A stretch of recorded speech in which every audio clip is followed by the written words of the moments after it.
حضرت عائشہ صدیقہ رضی اللہ تعالیٰ عنہ فرماتی ہیں میں نے نبی پاک صلی اللہ تعالیٰ علیہ وآلہ وسلم کو نا مرض وصال تک دیکھا ہے، حضور کے وصال تک، کہ حضور قرآن پاک کی آخری 2 سورتیں پڑھ کے سورت فلق اور ناس اپنے ہاتھوں پہ پھونکتے تھے، پھر جسم پہ ملتے تھے۔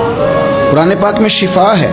اب تو لوگوں نے دم درود کو نا اس کو بڑا ہلکا سا کام سمجھ لیا۔ ویسے بھی یہ عاملوں کے ہتھے چڑھ گیا، ملنگوں کے ہتھے چڑھ گیا، کاروبار بن گیا، تجارت بن گئی، ورنہ قرآن پاک کی آیات پڑھی جائیں تو حضور نے فرمایا سورہ فاتحہ میں شفا ہے، اس میں کرم ہے۔ یہ چیزیں جو بڑی ہمارے لیے سود مند تھی، فائدہ مند تھی، ہم چھوڑ گئے۔ ایک بڑی خوبصورت حدیث ہے، سنیے گا۔ حضرت ابو سعید خدری رضی اللہ تعالیٰ عنہ حدیث کے راوی ہیں، بخاری میں موجود ہے۔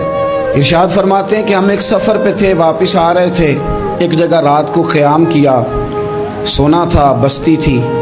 بستی کے لوگوں نے نہ کھانا پوچھا نہ پانی پوچھا، کوئی ضیافت نہیں کی۔ آدھی رات کا وقت آیا تو ایک بندہ دوڑا دوڑا آیا، کہنے لگا ہمارے سردار کو بچھو نے کاٹ لیا ہے، تم میں سے کوئی بندہ دم درود کر لیتا ہے؟ تو ایک صحابی کہنے لگے کر تو لیتے ہیں، پر تم نے چونکہ ہمیں کھانا پانی تک نہیں پوچھا، تم اگر دم کراؤ گے تو مفت نہیں کریں گے، پیسے لگیں گے۔ کتنے پیسے؟ بکریوں کا ایک ریوڑ پورا۔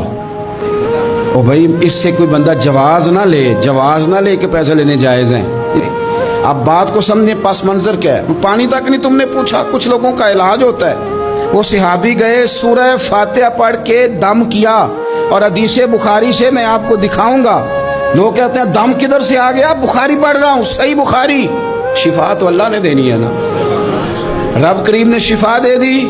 بکریاں لے لیں، آ گئے جہاں آرام کر رہے تھے اس جگہ۔ صحابہ میں اختلاف ہو گیا، کچھ کہنے لگے بکریاں لینی چاہیے تھی، کچھ کہنے لگے نہیں لینی چاہیے تھی۔ حضرت ابو سعید خدری رضی اللہ تعالیٰ عنہ فرماتے ہیں پھر ہم نے فیصلہ کیا چپ کر کے سو جاؤ، صبح حضور کی بارگاہ میں جائیں گے۔